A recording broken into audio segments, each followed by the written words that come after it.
Hello and welcome again to the another new session of electronic devices by शिशिर दास। मैं ये hope करता हूँ कि आप घर पर होंगे और स्वस्थ होंगे। चलिए हम आज चालू करते हैं एक नया टॉपिक जो कि है थर्मल वेलोसिटी। आपने मेरा प्रीवियस सेक्शन देखा होगा जिसमें मैंने मोबिलिटी और कंडक्टिविटी पे बात किया था आपसे, और मैंने कंडक्टिविटी का एक फॉर्मूला भी डिराइव किया था। उस फॉर्मूले को मैं यहाँ पे लिखता हूँ और उसके थ्रू मैं आपको बताता हूँ कि मैंने थर्मल वेलोसिटी क्यों यहाँ सेलेक्ट किया।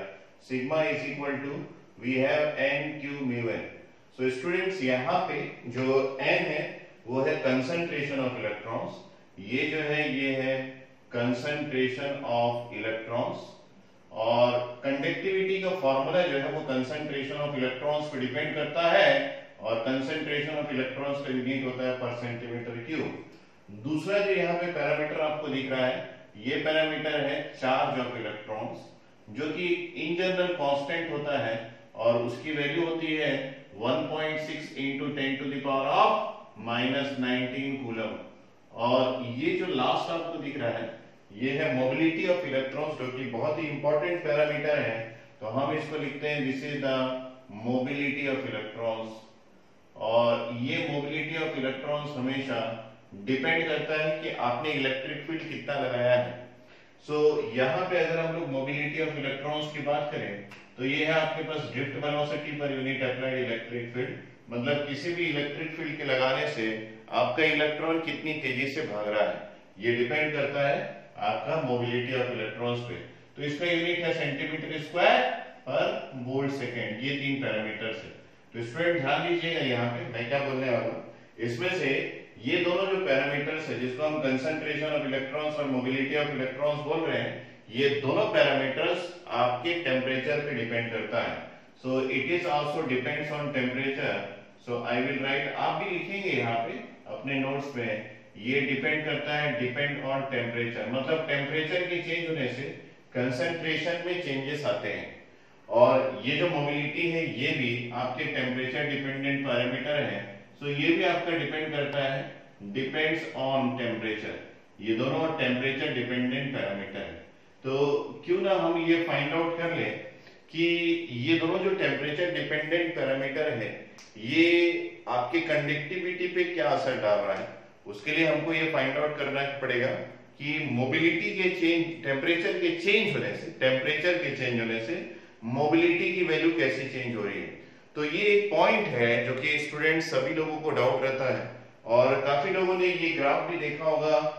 इस ग्राफ के थ्रू भी उन्होंने समझने की कोशिश की होगी। एक प्रैक्टिकल ग्राफ मैं यहाँ पे बनाता हूँ, जो लोग भी पढ़ चुके हैं वो लोग कनेक्ट करेंगे, और जो नहीं पढ़े हैं वो इस ग्राफ को ध्यान से देखेंगे, उनको एक आइडिया लगेगा, और धीरे से हम लोग नेक्स्ट लेक्चर तक इस ग्राफ को पूरी तरह समझने की कोशिश करेंगे। ये जो ग्राफ है ईडीसी में ग्राफ का बहुत इंपॉर्टेंस आप समझेंगे। ये जो ग्राफ है ये है टेम्परेचर के साथ, मैं यहाँ पे ड्रॉ करूंगा मोबिलिटी को, टेम्परेचर के साथ मोबिलिटी को। कई लोग लॉग ऑफ टेम्परेचर के साथ भी मोबिलिटी को ड्रॉ करते हैं। तो मैंने एक्स एक्सिस में टेम्परेचर लिया है, वाई एक्सिस में मोबिलिटी लिया है। तो आप ध्यान दीजिएगा यहाँ पे किस तरीके से मैं ग्राफ ड्रॉ कर रहा हूँ। ये जो ग्राफ है ये इस तरीके से ड्रॉ होता है, ये ग्राफ कुछ इस तरीके से ड्रॉ होता है। और आपने देखा होगा इस ग्राफ को, जो लोग नहीं देखे हैं वो लोग बनाएंगे, और इस ग्राफ में इस तरफ लिखा रहता है this is due to impurity scattering. So ये है इम्प्योरिटी स्कैटरिंग। और अगर इस तरफ देखेंगे जो ग्राफ ऊपर की ओर जाता है विद रेस्पेक्ट टू टेम्परेचर, जो ऊपर की ओर जा रहा है, एक पॉइंट पे आके ये बिल्कुल सैचुरेट हो जाता है, या फिर ये आपका टॉप वैल्यू है, और उसके बाद फिर से वो डिक्रीज होता है। और इस तरफ लिखा रहता है इन जनरल, ये लिखा रहता है दिस इज लैटिस स्कैटरिंग। तो ये टॉपिक जो है ये टॉपिक बिल्कुल क्लियर होना चाहिए, क्योंकि कई बार टेस्ट सीरीज में इस टॉपिक से क्वेश्चंस आते हैं और हमको कंफ्यूज करता है। जब भी हम मोबिलिटी की वैल्यू को लेने की कोशिश करते हैं बिना किसी टेम्परेचर के और टेम्परेचर के साथ, दोनों कंडीशन में, ये जो थ्योरी ये हमको कंफ्यूज करता है। तो हम लोग डिटरमाइन करेंगे कि इस थ्योरी के पीछे का रीजन क्या है, लेकिन उस थ्योरी के पीछे का रीजन जानने के लिए बहुत अच्छा एक कंसेप्ट होना चाहिए, बहुत ही बेहतरीन आपके पास कंसेप्ट होना चाहिए। किसका? आपके पास ड्रिफ्ट वेलोसिटी का बहुत बेहतरीन कंसेप्ट होना चाहिए। और इस ड्रिफ्ट वेलोसिटी को समझने के लिए मैं सबसे पहले स्टार्ट कर रहा हूं, देखिए कहां से कनेक्ट करना, प्रॉपर कनेक्ट करना आपको आना चाहिए। मैं स्टार्ट कर रहा हूं थर्मल वेलोसिटी और फिर मैं ड्रिफ्ट वेलोसिटी के तरफ लेके जाऊंगा आपको, और ड्रिफ्ट वेलोसिटी से मोबिलिटी को कनेक्ट करूंगा और उसके थ्रू मैं इस ग्राफ को आपको क्लियर करूंगा कि इस ग्राफ में क्या क्या पैरामीटर्स है और क्यों इस तरीके का पैरामीटर्स लिया गया है। मैं आपको बताऊंगा कि स्कैटरिंग क्या होता है, मोबिलिटी क्या होता है, और उसके बाद इसको प्रॉपर कनेक्ट करेंगे। तो आप समझिएगा कि मैं आपको किस तरफ ले जा रहा हूं, एम क्या है, और मैं टॉपिक कौन सा सेलेक्ट किया हूं। मैं टॉपिक किया हूं थर्मल वेलोसिटी, ये है ड्रिफ्ट वेलोसिटी, मैंने टॉपिक सेलेक्ट किया थर्मल वेलोसिटी।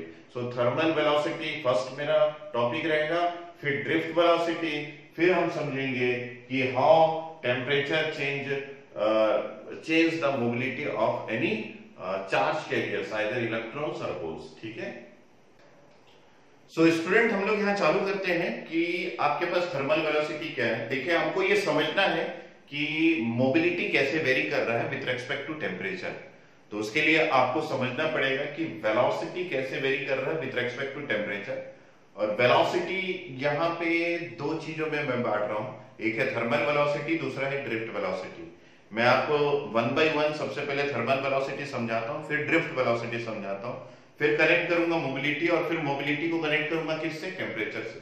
तो वन बाय वन हम लोग लेते हैं। यहाँ पे सबसे पहले थर्मल वेलोसिटी के बारे में हम समझते हैं कि थर्मल वेलोसिटी क्या है।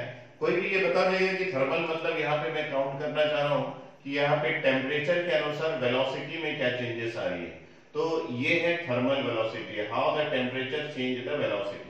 टेम्परेचर मतलब आप इन जनरल सबसे पहले ले लीजिए रूम टेम्परेचर, जिस एनवायरमेंट में अभी हम लोग हैं वो है रूम टेम्परेचर, जिसको हम लोग 27 डिग्री सेंटीग्रेड या फिर 300 डिग्री केल्विन लेते हैं। तो मैं यहाँ पे टेम्परेचर की बात कर रहा हूं, तो मैं यहाँ पे रूम टेम्परेचर से चालू करूंगा, और रूम टेम्परेचर मतलब 27 डिग्री सेंटीग्रेड या फिर हम लोग बात करेंगे यहाँ पे 300 डिग्री केल्विन। तो स्टूडेंट्स हमको ये आइडिया होना चाहिए कि नेचर ने ऑटोमेटिकली सारी चीजें जो दुनिया में अवेलेबल है, फॉर एग्जांपल ये पेन, इन सारों को एक टेम्परेचर में ऑलरेडी हीट अप करके रखा हुआ है, और वो टेम्परेचर कितना है, वो टेम्परेचर 27 डिग्री सेंटीग्रेड या फिर 300 केल्विन है। तो अगर ऐसा है तो उस सॉलिड में, जो भी सॉलिड नेचर में अवेलेबल है, उस सॉलिड में क्या हमारे पास फ्री इलेक्ट्रॉन्स है या फिर सारे इलेक्ट्रॉन्स जो है वो वैलेंस बैंड में ही एग्जिस्ट करते हैं। हम थोड़ा सा इसका आइडिया लेते हैं। तो हम एक सॉलिड सेमीकंडक्टर यहाँ पे ड्रॉ कर लेते हैं या फिर कोई मेटल ड्रॉ कर लेते हैं। तो मेरे पास ये हो गया एक सॉलिड जो कि नेचुरली अवेलेबल रहता है, ये हो गया मेरे पास एक सॉलिड, और हमको ये पता है इस सॉलिड के अंदर काफी सारे एटम्स जो है वो अरेंज होते हैं, और इस एटम्स के बीच में जो इंटरएटॉमिक डिस्टेंस है वो इंटरएटॉमिक डिस्टेंस बहुत कम होता है। तो ये हमारे पास काफी सारे एटम्स, ये सारे जो है वो एटम्स है जो कि बहुत पास अवेलेबल है, और इन सारों से मिलकर हमारे पास एक सॉलिड स्ट्रक्चर बन के तैयार हुआ है। तो हम ये देखते हैं कि टेम्परेचर का इफेक्ट इन एटम्स पे क्या पड़ा। तो एक एटम को हम यहाँ से निकाल देते हैं और उस एटम को हम नाम देते हैं कि ये हमारे पास आइसोलेटेड एटम है, और इस आइसोलेटेड एटम को थोड़ा हम देखें तो ये हो गया न्यूक्लियस, और इसके कुछ इनर शेल्स हो गए, एक या फिर दो, और उसके आउटर मोस्ट शेल में हमारे पास वैलेंस इलेक्ट्रॉन्स एग्जिस्ट करता है। तो ये हो गया हमारे पास आउटर मोस्ट शेल, एक आइसोलेटेड, और इसमें मैंने वैलेंस इलेक्ट्रॉन्स को ड्रॉ कर दिया, और मैंने यहाँ पे वैलेंस इलेक्ट्रॉन्स जितना लिया है उसको अगर मैं लिखूं तो यहाँ पे मैंने 4 इलेक्ट्रॉन्स यहाँ पे वैलेंस में लिया है। अगर यही वैलेंस इलेक्ट्रॉन 3 इलेक्ट्रॉन या फिर 2 इलेक्ट्रॉन या फिर 1 इलेक्ट्रॉन हो जाता है तो आपका मटेरियल चेंज हो जाता है। ये सारे जो है वो आपके पास जो मटेरियल है वो हो जाता है मेटल, या फिर ये बन जाता है कंडक्टर। तो आपको ये पता है कि अगर आउटर मोस्ट शेल में आपके पास 4 इलेक्ट्रॉन्स अवेलेबल है तो ये है सेमीकंडक्टर। आप एक एग्जांपल भी ले सकते हैं, अगर सेमीकंडक्टर का एग्जांपल ले रहे हैं तो यहाँ पे हम लिखते हैं कि 4 ग्रुप के एलिमेंट जो कि सिलिकॉन या जर्मेनियम, ये सेमीकंडक्टर है। तो ये हो गया थर्ड ग्रुप का एलिमेंट, ये सेकंड ग्रुप का एलिमेंट, ये फर्स्ट ग्रुप का एलिमेंट, ये तीनों एलिमेंट जो है वो मेटल है। अगर मैं थर्ड ग्रुप के एलिमेंट्स की बात करूं तो आप देख सकते हैं कि एल्यूमिनियम जो है थर्ड ग्रुप का एलिमेंट है, ये हो गया कॉपर Cu, और ये हो गया आपके पास सिल्वर Ag, ये तीनों जो है वो मेटल है। तो इस तरीके से आप ये समझ सकते हैं कि अगर आपके पास आउटर मोस्ट शेल में 4 इलेक्ट्रॉन्स है तो डेफिनेटली वो आपका सेमीकंडक्टर के ग्रुप में आता है, जो कि सिलिकॉन या जर्मेनियम है, और उससे कम इलेक्ट्रॉन्स है तो डेफिनेटली उस टाइप का मटेरियल जो है वो कंडक्टर के हैंड में आता है। तो हम इस पर्टिकुलर मैं ये बताऊंगा कि मैंने ऐसा क्यों आपको बताया है, उससे हमको कुछ आइडिया भी लगेगा कि थर्मल वेलोसिटी से कितने इलेक्ट्रॉन्स किसके वैलेंस शेल या फिर वैलेंस एनर्जी लेवल को छोड़ के त्याग के बाहर आते हैं। तो यहाँ पे हम बात कर रहे हैं थर्मल वेलोसिटी का। वेलोसिटी मतलब गति, और यहाँ पे हम देखेंगे कि किस तरीके से कोई इलेक्ट्रॉन जो है वो थर्मल वेलोसिटी गेन करता है। तो हमारे पास ये हो गया एटम। अब हम टेम्परेचर देखें, आपको ये आइडिया होगा कि आउटर मोस्ट शेल से किसी इलेक्ट्रॉन को बाहर निकालना है तो डेफिनेटली आपको उसको एनर्जी देना पड़ेगा। तो नेचर ने ऑलरेडी एनर्जी प्रोवाइड करके रखा हुआ है, और उस एनर्जी को हम यहाँ पे टेम्परेचर के रूप में देख रहे हैं कि नेचर ने जो एनर्जी प्रोवाइड किया है वो टेम्परेचर है। तो टेम्परेचर कितना है यहाँ पे? टेम्परेचर 27 डिग्री सेंटीग्रेड या फिर 300 केल्विन है। तो इस टेम्परेचर को इस इलेक्ट्रॉन किस तरीके से लेता है? इस टेम्परेचर को हमको ये पता है कि अगर इलेक्ट्रॉन से एक पर्टिकुलर एनर्जी शेल या फिर एनर्जी लेवल में रोटेट कर रहा है तो डेफिनेटली उसके पास जो एनर्जी है वो फिक्स होगी, तभी वो एक पर्टिकुलर एनर्जी लेवल में रोटेट कर सकता है। अगर उसकी एनर्जी किसी भी मोड से, किसी भी तरीके से इंक्रीज हो जाती है तो डेफिनेटली वो अपने एनर्जी शेल पे नहीं रह पाएगा। अगर वो अपने एनर्जी शेल पे नहीं रहेगा तो रह पाएगा तो डेफिनेटली वो अपने एनर्जी शेल को छोड़ के बाहर आ जाएगा। तो कौन से इलेक्ट्रॉन्स एनर्जी शेल को छोड़ के बाहर आएंगे? जो सबसे लूजली बॉन्ड होंगे। तो यहाँ पे जो आउटर मोस्ट शेल के जो इलेक्ट्रॉन्स है वो अपने न्यूक्लियस से लूजली बॉन्डेड होते हैं। अगर आउटर मोस्ट शेल के इलेक्ट्रॉन्स अपने न्यूक्लियस से, इनका जो न्यूक्लियस है इससे लूजली बॉन्डेड है तो डेफिनेटली ये जो टेम्परेचर से इनको जो एनर्जी मिलेगी, इस एनर्जी से ये काइनेटिक एनर्जी अगर गेन करता है तो सबसे पहले कंपैरिजन टू इनर इलेक्ट्रॉन्स, अगर अंदर कोई इलेक्ट्रॉन्स है तो इनके कंपैरिजन में ये जो लूजली बॉन्डेड इलेक्ट्रॉन्स है ये अपने एनर्जी शेल को छोड़ के बाहर आएगा। तो ये कैसा होगा? आप समझिए कि ये हमारे पास न्यूक्लियस है और ये आउटर मोस्ट शेल है, और आउटर मोस्ट शेल में हमारे पास एक इलेक्ट्रॉन है और हम लोगों ने इनको एनर्जी प्रोवाइड किया और ये एनर्जी टेम्परेचर के रूप में प्रोवाइड किया। तो यहाँ पे ध्यान देंगे टॉपिक में, तो ये एक काइनेटिक एनर्जी गेन करेगा, और काइनेटिक एनर्जी मतलब ये गेन करेगा half mv², where v is the velocity। इसका मतलब है ये इलेक्ट्रॉन एक वेलोसिटी गेन करेगा। अगर ये इलेक्ट्रॉन वेलोसिटी गेन करता है तो ऑब्जर्व करिएगा ये कैसे बाहर आएगा। ये एक अपना स्पीड चेंज किया, ये अपना स्पीड चेंज किया, न्यूक्लियस के अट्रैक्शन में है, और न्यूक्लियस के अट्रैक्शन में होने की वजह से ये एक राउंड रिवॉल्व किया और उसके बाद ये बाहर आ गया। तो ये इलेक्ट्रॉन्स अपने एनर्जी शेल से इस तरीके से बाहर आ गए। तो ये जो वेलोसिटी इसने गेन की, इस वेलोसिटी को ड्यू टू टेम्परेचर, ये कहलाता है, this velocity is known as, ये कहलाता है थर्मल वेलोसिटी। और इस थर्मल वेलोसिटी को गेन करने से आपका जो इलेक्ट्रॉन्स है वो वैलेंस शेल को छोड़ के बाहर आ गया। अगर ये वैलेंस शेल को छोड़ के बाहर आ गया, अब ये इलेक्ट्रॉन इस पर्टिकुलर एटम का पार्ट नहीं है, ये इलेक्ट्रॉन जो है अब क्या कहलाया? This electron is known as free electrons. So इसका मतलब है नेचुरली जब आप किसी भी सेमीकंडक्टर, किसी भी कंडक्टर को देखते हैं, नेचुरली जब आपने कोई भी टेम्परेचर उस पर एक्स्ट्रा नहीं लगाया और वो रूम टेम्परेचर है, इसका मतलब है कि उस पर्टिकुलर टेम्परेचर में आपका जो इलेक्ट्रॉन है, उसके आउटर मोस्ट शेल का जो इलेक्ट्रॉन है उस एटम के साथ नहीं रह पाता, वो एटम से बाहर रहता है। इन जनरल हम लोग ये समझ सकते हैं कि अगर मैं कोई सेमीकंडक्टर अपने हैंड पे लूं और वो रूम टेम्परेचर पे है तो डेफिनेटली उसमें जो एटम्स के आउटर मोस्ट शेल के जो इलेक्ट्रॉन्स है वो सारे इलेक्ट्रॉन्स जो है वो उस एटम को छोड़ के बाहर आ गए हैं। इसका मतलब है हमारे पास फ्री इलेक्ट्रॉन्स ऑलरेडी अवेलेबल होता है, और ऐसा करने के बाद आपके पास जो एटम है वो एक पर्टिकुलर चार्ज ले लेता है। कौन सा चार्ज? ये एटम ले लेता है क्योंकि इलेक्ट्रॉन इससे बाहर हो गया। इसके पहले जब ये एटम था तो इसके पास नंबर ऑफ इलेक्ट्रॉन्स, आप ये पता होगा property of an atom, number of electrons is equal to आपके पास था नंबर ऑफ प्रोटॉन्स, ये दोनों सेम थे, जिसकी वजह से ये जो एटम है ये न्यूट्रल था, ये एटम जो है ये न्यूट्रल था। अब आपके पास क्या हो गया, ये एटम जो है ये चार्ज हो गया क्योंकि इलेक्ट्रॉन्स की कमी हो गई और प्रोटॉन्स ज्यादा हो गए। प्रोटॉन मतलब पॉजिटिवली चार्ज पार्टिकल्स यहाँ ज्यादा हो गए और नेगेटिव चार्ज पार्टिकल इसको छोड़ के चला गया, तो ये एटम जो है वो पॉजिटिव चार्ज हो गया और इस पॉजिटिव चार्ज होने की वजह से आपके पास यहाँ पे क्या मिला, ये आयोन्स, और ये जो इलेक्ट्रॉन इससे बाहर गया ये नेगेटिव है और ये फ्री इलेक्ट्रॉन है। तो इसका मतलब है नेचुरली हमारे पास जितने भी एटम्स होते हैं वो सारे एटम्स जो है वो आयोन्स में कन्वर्टेड होते हैं नेचुरल टेम्परेचर पे, और इसके अंदर फ्री इलेक्ट्रॉन्स होता है।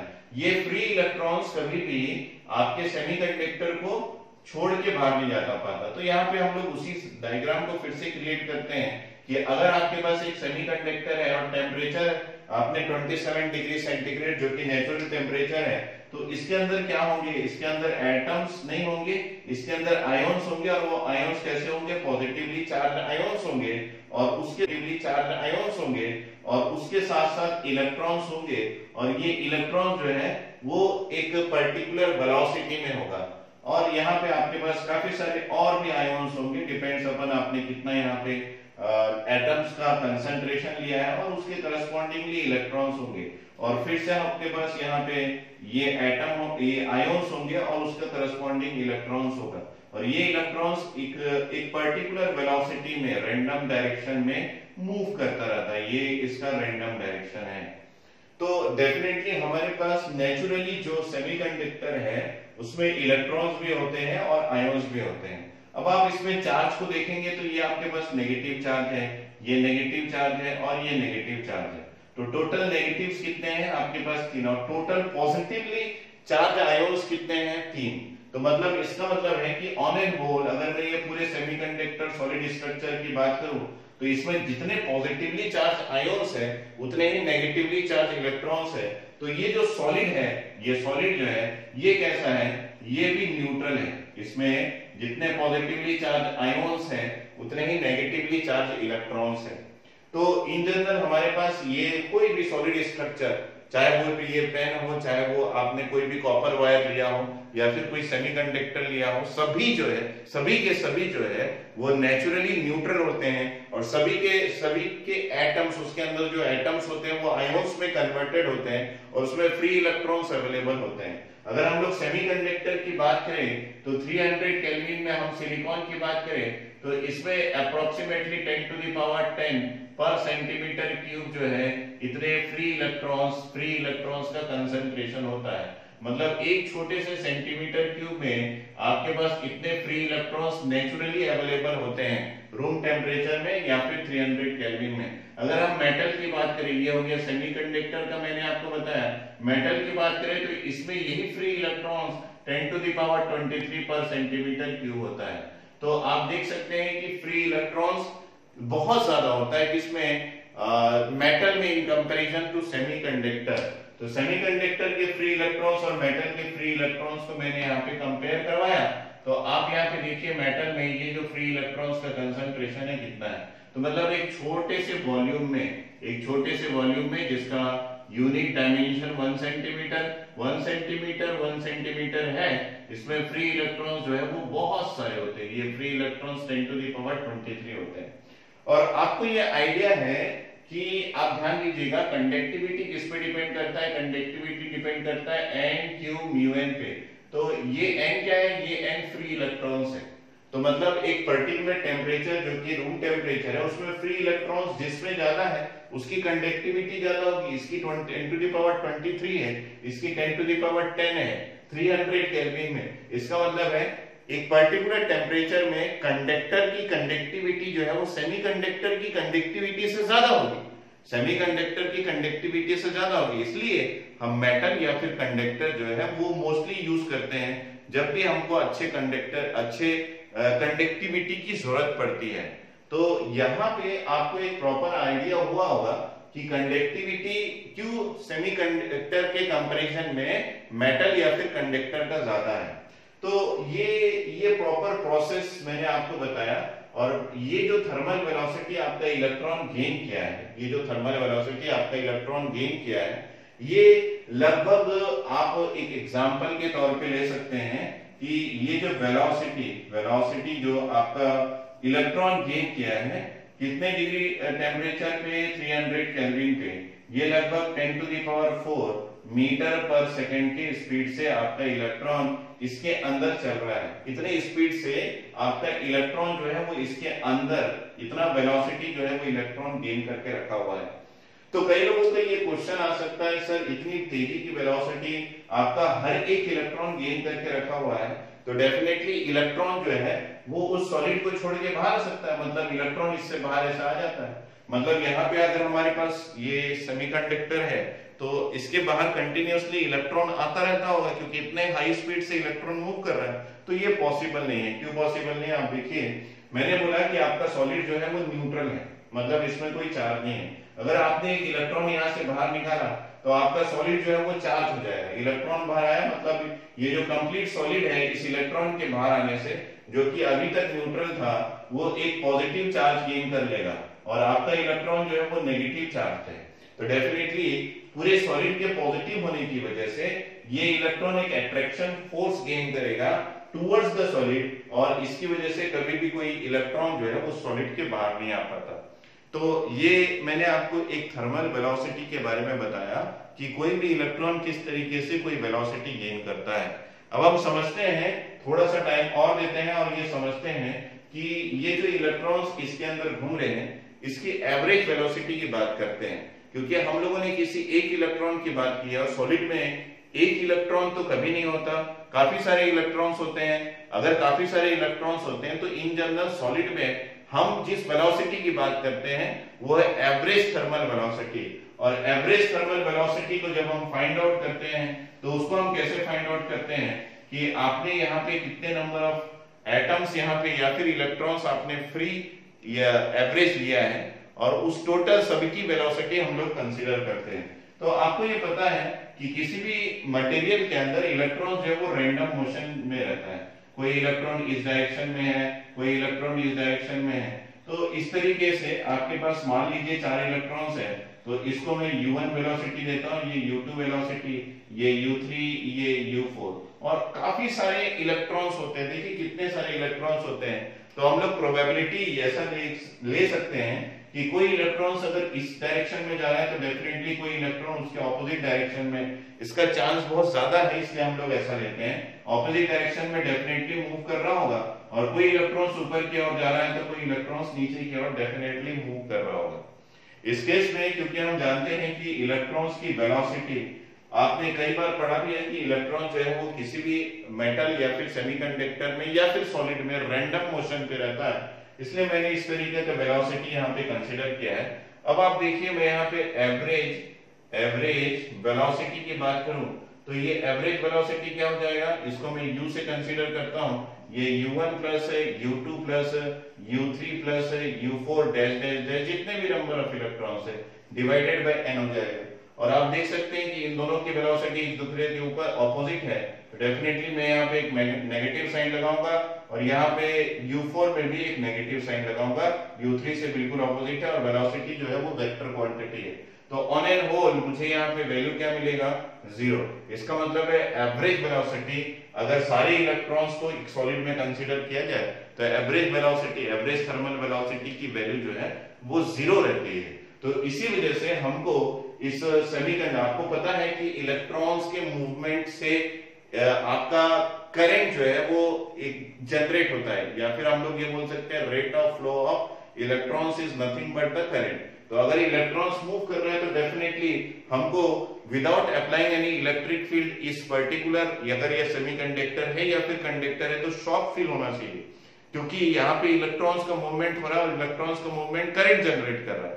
लेकिन क्योंकि सभी एक दूसरे के opposite, on an hole electrons एक रैंडम मोशन में है, तो सभी एक दूसरे के ऑपोजिट मूव कर रहे हैं। तो इस तरीके का कुछ सिनेरियो है, तो डेफिनेटली अगर इलेक्ट्रॉन्स ऑपोजिट मूव कर रहे हैं और करंट जो है वो भी एक वेक्टर क्वांटिटी है, तो जिसकी वजह से यहाँ पे एवरेज करंट की वैल्यू जो है वो 0 होती है। इसका मतलब है एक सेमीकंडक्टर या फिर कंडक्टर जिसमें आपने कोई भी इलेक्ट्रिक फील्ड नहीं लगाया, उसके अंदर जो करंट का मैग्नीट्यूड है वो 0 है, और उसका एवरेज थर्मल वेलोसिटी की वैल्यू भी 0 है।